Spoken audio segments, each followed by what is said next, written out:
My wife just passed away, my father told me, to marry another woman just like he did. This started a war between us. I, 26 male, lost my wife, Annie, over a year ago when our two children were only 18 months and 4 years old. She was only 25. Annie and I had two kids who were barely 18 months and 4 years old at the time, almost the exact age I was when I lost my mom. The parallel was chilling, and it forced me to confront the full circle my life had taken. I was only 5 when my mom passed away. It's one of those memories that isn't just a single moment. It's like a shadow that stretched long over my childhood. Growing up, everything seemed a bit grayer, a bit more muted without her.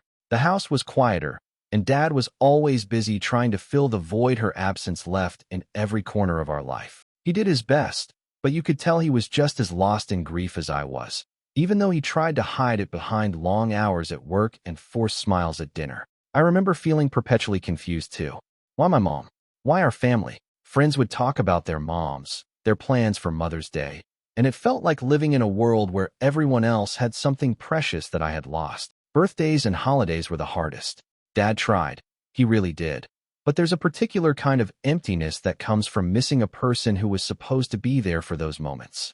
As I grew older, that confusion turned into a deep-seated fear of loss, clinging too tightly to relationships or shying away from them entirely to avoid the potential heartbreak. It wasn't until much later, in my own adult relationships, that I began to understand the depth of my fear. Therapy helped. Talking about her, about the memories and the pain, made it more bearable. Losing Mom so young fundamentally shaped who I am. It made me more empathetic towards others' pain, more aware of the fragility of life. Back then, the world seemed suddenly bigger and more intimidating without my mom. Even though I was too young to comprehend all the ways her passing would impact me, I felt her absence in every part of my daily life. There was an emptiness at home, a silence that wasn't just about the lack of her voice, but about the missing layer of love and security she represented. Annie always had this vivid memory of her dad, how he'd lift her high above his head and make her feel like she could touch the clouds. She was just 6 when he was taken from her, swept away by a sudden illness that none of us were ready to face.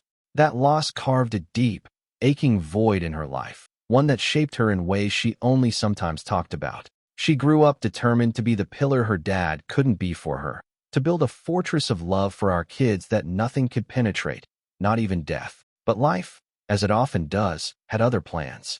It was a crisp fall morning, much like any other, except Annie wasn't feeling well. We thought little of it at first, a passing bug we hoped, but it turned out to be much more serious. Within months, we were grappling with a reality that mirrored her deepest fears. Annie was diagnosed with a terminal illness, the kind that sneaks up silently but quickly overwhelms. In those final months, Annie's resolve to make lasting memories with our kids became everything. Every day, despite her waning strength, she'd spend time with them, reading stories, playing games, or just holding them close, embedding her presence in their lives in ways she hoped would be indelible. She often spoke to me late at night, her voice a mixture of determination and despair, about her need to leave a legacy of love for them, to be there in their hearts and minds even when she could no longer be there in person. She wanted so desperately to break the cycle of loss that had shadowed her childhood, to give our kids the stable, loving foundation she had lost so early on. Her biggest fear was repeating history, leaving our kids with the same hollow memories and unanswerable questions she had struggled with. Watching Annie with our children, I saw the lengths she went to imprint her love on their young lives. She would record videos for them, leave little notes in unexpected places, and create traditions that could carry on in her absence. Her creativity in weaving these threads of connection was both inspiring and heart-wrenching. When she passed, the loss was monumental, echoing the emptiness of her own childhood, but also filled with the richness of the love she had poured into every moment with them. Annie had always had a clear vision of her own funeral. Unusual as that might sound, it was something we'd talked about occasionally, those strange, somber discussions that unexpectedly pop up and linger between a couple. She wanted it to be more a celebration of her life than a mourning of her death. "Don't make it all doom and gloom," she'd say, half joking but serious about the essence of her wishes. "Make it a day where everyone can remember the happy times, with lots of flowers and maybe even some fireworks." When it happened, I was plunged into a deep grief that was hard to navigate, filled with the pain of loss but also the duty to honor her final wishes. The day of her funeral arrived on a bright and clear morning, which felt almost offensive in the context of our loss, yet fitting for the type of farewell she had envisioned. The service was held at our local church, a place she had chosen not just for its spiritual significance, but also for its beautiful stained glass windows and the way the sunlight danced through them in the mornings. It was here, under the vivid colors cast by the morning light, that friends and family gathered, not in black, but in bright colors, as she had requested. Flowers adorned every surface, wildflowers, her favorite, in vibrant hues of blues, yellows, and reds, creating a tapestry of color that transformed the usually somber space into one that was alive with remembrance and love. The air was filled with her favorite music, a mix of classic rock and folk tunes, songs that had soundtracked our life together. Each melody stirred memories, bringing smiles even through the tears. After the service, we moved to a nearby park, another place Annie loved. It was here that the atmosphere lightened as people shared their stories about Annie, her quirks, her laugh, her boundless energy. It felt like she was there with us in the laughter and the shared memories. As the sun began to set, we prepared for the final act of the day, the fireworks. It was an unconventional choice, but it was exactly what she had wanted. As the first rocket shot into the sky, bursting into a cascade of color, it felt like a release, a letting go of some of the sorrow, and a celebration of a spirit too vibrant to ever be really gone. Each explosion of light was a reminder of her vibrant life, a punctuating finale that she would have loved. Now, as I watch our children grow, I see Annie's influence in their resilience, their laughter, and even in their tears. They talk about her often, recalling moments I didn't even realize they remembered. It's clear that while death took Annie away too soon, her efforts to be a present, loving force in their lives didn't go in vain. She lives on through them, through the stories we share, and the love we keep alive. As their father, my role has evolved to not just nurturing them, but also preserving the essence of what Annie wanted for them. A sense of security, love, and the knowledge that they were and always will be cherished, no matter what life throws our way. Now, as I watch my own children, I see that same confusion and loss reflected in their eyes. They look for Annie in simple moments, when they accomplish something small like tying their shoelaces, or when they need comfort after a bad dream. I know those feelings. I live them. It's a reminder of how deeply a child feels the absence of a parent, often in ways they can't fully express. This shared experience has deepened my empathy and understanding of my children's emotions. I often find myself navigating their grief while managing my own, trying to be the rock that they can lean on.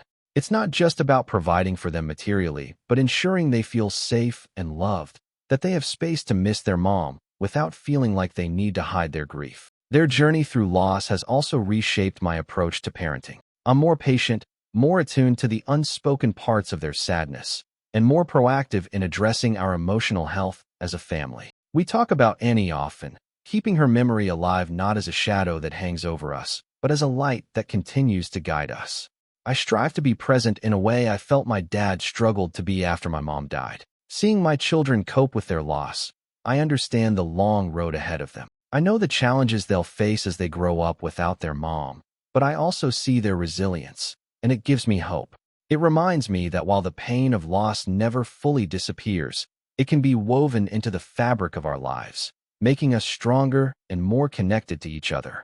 I've promised myself to be there for them, to help them navigate this journey, and to ensure they never doubt they are loved, both by their mom, whose love continues beyond her absence, and by me, who stands with them every step of the way. After my mom passed away, the house felt suspended in time, with remnants of her life tucked into every corner. Her clothes still hung in the closet, her books remained on the shelves, and the air carried the gentle hint of her perfume. This stillness, this preserved world of hers, was abruptly disrupted when my dad announced he was remarrying. It was barely a year since we'd lost her, and the news fell on me like a cold wave. Ellen moved in shortly after their wedding. She brought with her boxes filled with new items, new routines, and a new presence that seemed to flood the spaces my mom had once inhabited. Her attempts at reorganizing the house, from rearranging the living room to replacing the curtains my mom had chosen, felt less like mere changes and more like erasures of the life we had lived.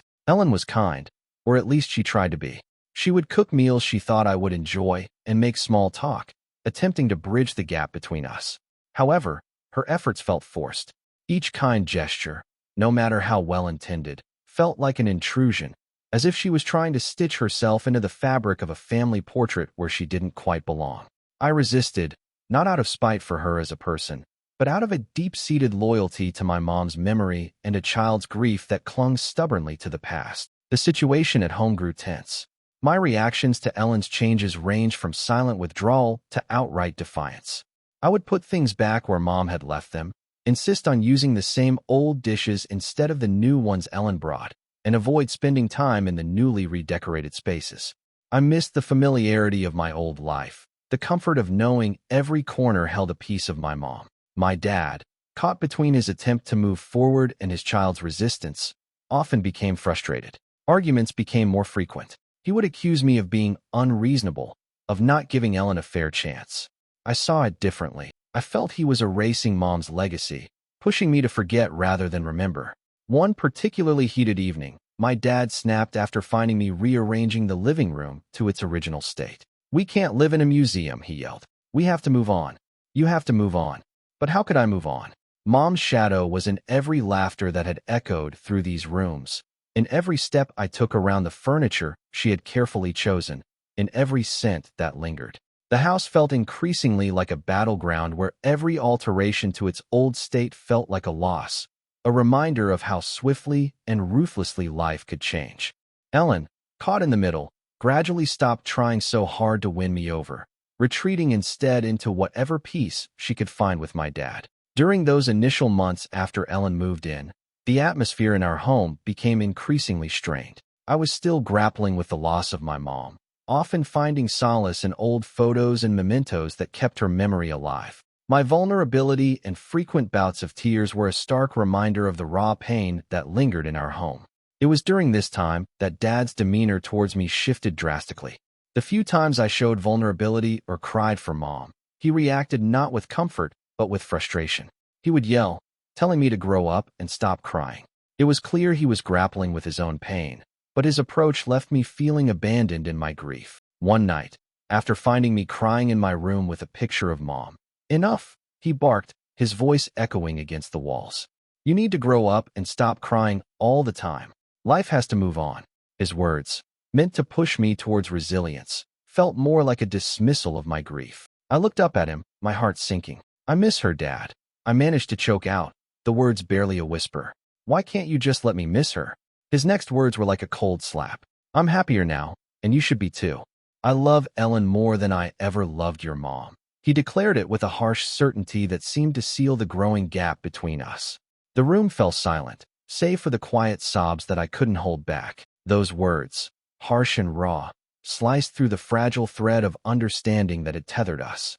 I felt not just the loss of my mom, but also the creeping loss of my dad, who was now a stranger driven by his own grief and newfound happiness. Those words, harsh and raw, cut deeply, wounding me more than the tears I shed for Mom. As the years passed, the emotional distance grew. Dad was increasingly absent, not just physically but emotionally. My cries for attention, for the affection I missed so desperately, went unanswered. His priorities had shifted, and I felt sidelined, an unwelcome reminder of a past he wanted to forget. Ellen, for all her efforts, could never bridge the gap between Dad and me. It felt like a betrayal, not just of Mom's memory, but of the father-son bond we should have had. Feeling abandoned and misunderstood, I withdrew into myself. The isolation at home led me to seek solace elsewhere. In books, in school activities, anywhere I could find a semblance of the care and attention I lacked at home. But the impact of those formative years lingered. I harbored a deep-seated mistrust for relationships, fearful of being left behind again, of loving someone who might one day decide I wasn't worth sticking around for. As an adult looking back, I can see that Dad was dealing with his grief in his own flawed way, but the understanding of his pain does little to soothe the resentment and hurt of a child who felt left behind. Now, facing my own challenges as a widower, I'm determined to be the father to my children that I needed when I was their age.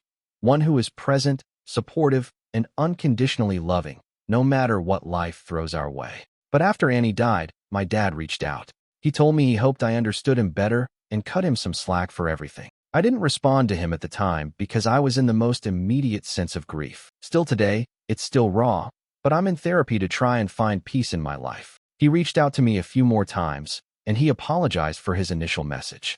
We met up a few days ago per his request. We met at a quiet cafe, a neutral place that seemed suitable for what was already a tense discussion waiting to unfold. As I sat across from him, still wearing my wedding ring, a stark symbol of my ongoing grief, it didn't take long for the conversation to veer into uncomfortable territory. He noticed the ring almost immediately and took it as a cue to voice his thoughts on moving forward. "You can't keep living in the past," he said. "It's time to think about your future. Maybe start meeting people again." I clenched my jaw, feeling the old frustration simmer. I asked him to drop the subject, but he pressed on, perhaps thinking that pushing me was for my own good. That's when he brought up his own past, his quick remarriage after my mom's death. He explained, not for the first time, but certainly in the most explicit way, how his new wife had brought him happiness, something he thought was impossible after Mom. "I needed that, and I think you do too," he said earnestly. "I thought you'd understand by now, especially with the kids needing a mother figure." His words stung sharply. It wasn't just the suggestion that I replace Annie, but the implication that my grief was somehow a selfish indulgence, that I should move past for the sake of the kids. He went further, saying that he hoped I would eventually see the benefit of his choices, that I would stop holding on to my resentment and realize that embracing someone new wasn't a betrayal of my late wife. I told him firmly, "It doesn't work that way. Grieving isn't just something you turn off to make room for someone else, and it certainly doesn't work on a convenient timeline." I could see the frustration in his face, mirroring the anger in mine. "You think I hate you for being happy with her, but it's not about that. It's about how you handled everything when Mom died, how you pushed her memory out as if it was the only way to be happy again." He was taken aback by my bluntness. Perhaps he hadn't realized how deeply his actions had hurt me, or maybe he had never considered that his path to happiness had left a trail of pain in its wake. Our conversation grew heated, voices raised enough that other patrons shot us wary glances. The air was tense as my father and I reached a fragile point in our conversation. His earlier remarks about moving on and finding new love had pushed me to a breaking point. Seeing the shock on his face when I challenged his views on grief and moving forward, he paused, looking genuinely bewildered. "How do you expect to find someone else to love you and the kids if you're still hung up on Annie?" he asked, his voice tinged with concern, but also a hint of frustration. It was a question that might have been genuine in his mind, but felt like an accusation to me. "Annie was the love of my life," I replied, my voice firm, each word laden with unyielding truth. "And yes, I'm still hung up on her because love doesn't just end when someone dies. You don't just replace someone like that." I could see him trying to process my words, his eyes searching mine for something, perhaps a sign of the son he once knew who hadn't been shattered by loss. I continued, "My children, they are my heart, Dad. They're the other loves of my life. But it's different. They depend on me not just to love them, but to provide safety, security, and a sense of normalcy in a world that was turned upside down." The cafe noises faded into the background as I leaned in slightly, needing him to really hear me. "It's my job, my duty, to give them the best life I can. That doesn't mean rushing to fill a void with a new person. It means being there for them fully, without distractions or replacements for their mom." He was stunned, perhaps by the intensity of my conviction or maybe by the realization that our views on handling grief and love were worlds apart. "But you need someone too," he finally muttered, almost to himself, a note of sadness creeping into his voice. "I needed my dad when I lost my mom." I shot back, the words spilling out with a mix of pain and defiance. But instead, I got a man who was too quick to move on, too quick to replace her. I won't do that to my kids. I won't let them feel as I did, secondary to someone else's happiness. We were at the end of our coffees, the dregs cold and bitter, much like the mood that had settled over our table. As my father eyed me, ready to offer another piece of his mind on how I should live my life, I cut him off. The frustration and hurt from years of bottled-up feelings were brimming over. "I need to make this clear," I began, my voice steady but filled with resolve. "I will never, ever tell my children to just get over their mom's death. I'm not going to sit them down and tell them their mom is dead and that they need to accept a new mother. The cafe, usually a backdrop of clinking cups and indistinct chatter, seemed to quieten around us. My dad watched me, his expression hardening as he prepared to defend his own actions again. But I wasn't finished. And another thing, I continued, I'm not going to scold them for missing her, for crying out for her at night. It's normal. They're kids, and they lost their mother. How could I possibly take that grief and make it about someone else's discomfort? That's not what they need. They need a dad who understands their pain, not one who silences. My dad shifted uncomfortably, his eyes briefly dropping to the table before meeting mine again. You think I don't know that? He muttered, his voice a mix of defensiveness and weariness. I think you forgot it when it mattered. I shot back, unable to keep the edge out of my voice. You remarried so quickly, and it felt like you were trying to erase Mom from our lives. You expected me to just accept it, to be okay with all the changes because you were. I leaned forward, making sure my point was clear. I'm not looking to find them a new mother. What I am striving to do is to be the best dad I can be, given the shitty hand we've been dealt. I want to give them stability, love, and understanding, not rush to fill a perceived gap with the first person who comes along. I paused, my heart pounding with the intensity of the confession. And I will never, ever make them feel like they are second to anyone else in my life, the way you did with me. You made it clear you loved your new wife more, and I felt like I had lost you too, not just Mom. He finally said something about regret, how he regretted that I couldn't see his perspective, that maybe one day I'd understand. But as I walked away from that cafe, I knew that understanding wasn't just about seeing his point of view. It was about recognizing the deep divides in how we processed loss. I wasn't ready to forgive his past actions just because he had found happiness. My path was different, and I needed him to respect that without judgment or pressure. As I drove home, the weight of our fractured relationship heavier than ever, I realized that some gaps might be too wide to bridge, at least for now. The last time I saw my dad at that cafe, it felt like a definitive line had been drawn. In the weeks that followed, he tried to reach out a few times, texts, a couple of voicemails. His voice always held that familiar mix of concern and awkwardness, as if he wasn't quite sure what to say or how to say it without reigniting the flames of our last argument. Each attempt at bridging the gap seemed to remind me of the wide chasm that had formed between us over the years. I wasn't ready to cross it yet, so I responded sparingly, my replies brief and non-committal, until eventually, I stopped responding altogether. The silence that settled wasn't peaceful, but it was necessary. Life went on, as it does, filled with the daily routines and small crises of raising two kids alone. I threw myself into being a dad. The soccer games, school projects, bedtime stories. Every smile and tear from my kids reminded me of my promise to be the steady presence they needed. I often thought about that conversation with my dad, turning over his words in my mind, questioning the harshness of my responses and the rigidness of my stance. Yet every time I considered reaching out, I remembered the feeling of being a kid who felt second best, and I'd retreat, convinced I needed more time. Months turned into a year. The seasons changed, and so did the kids.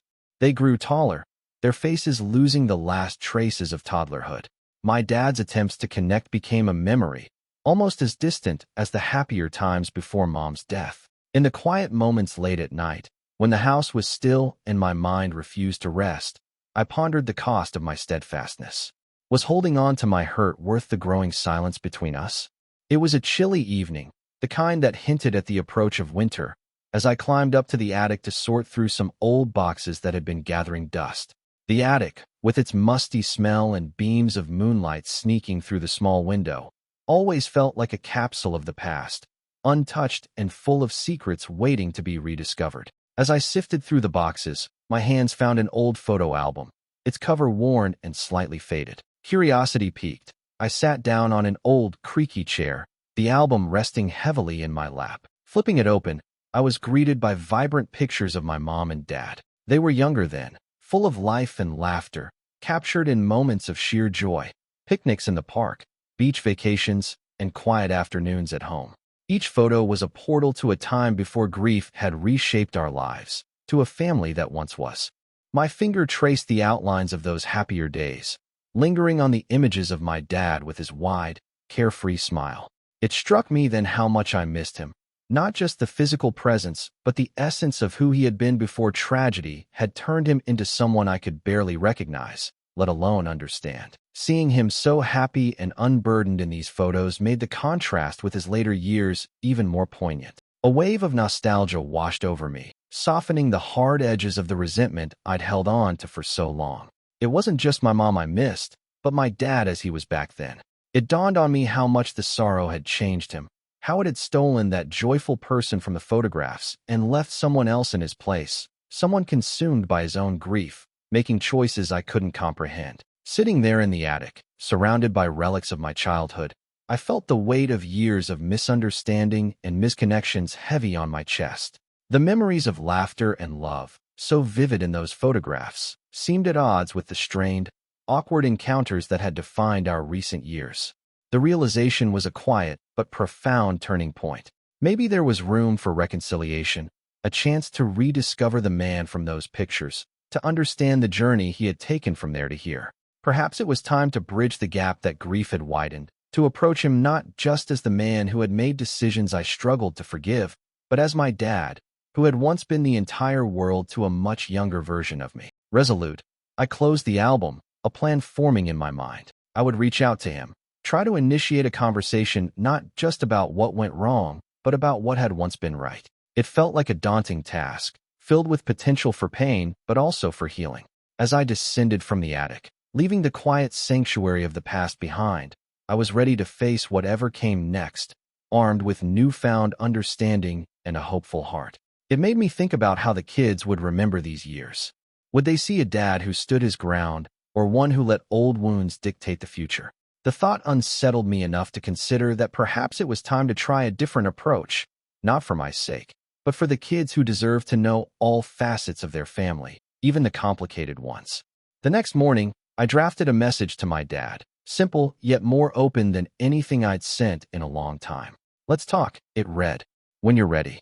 I wasn't sure where a conversation might lead us or whether it would heal any old hurts, but I knew it was a start, a small step toward understanding or at least coexistence in this new chapter of our lives.